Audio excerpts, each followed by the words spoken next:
Together with others, Europe must do that.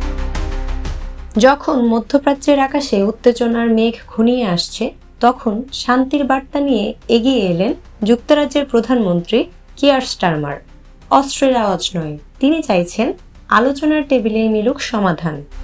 এক বিবৃতিতে Starmer আহ্বান জানিয়েছেন যুক্তরাষ্ট্রের প্রেসিডেন্ট ডোনাল্ড ট্রাম্প যেন ইরানের বিরুদ্ধে সামরিক পদক্ষেপ থেকে বিরত থাকে। তিনি বলেন, এই মুহূর্তে সংঘাতের ঝুঁকি অনেক বেড়ে গেছে, যে কোনো সামরিক পদক্ষেপ পরিস্থিতিকে আরও জটিল করে তুলতে পারে। প্রধানমন্ত্রী জোর দিয়ে বলেন, সব পক্ষের উচিত কূটনৈতিক সমাধান খোঁজা। আমরা এর আগেও যুক্তরাষ্ট্রের সঙ্গে বেশ কয়েক দফা আলোচনা করেছি, জানান তিনি।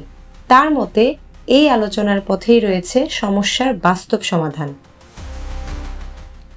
স্টারমারের এই মন্তব্য এসেছে এক গুরুত্বপূর্ণ সময়ে, যখন যুক্তরাজ্যের প্রধানমন্ত্রী ডেভিড ল্যামি রওনা হচ্ছেন ওয়াশিংটন।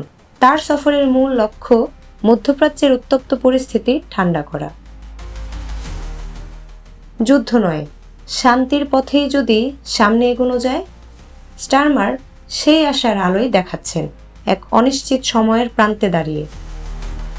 জান্নাতুল মোর পিতা, প্রজন্ম 24।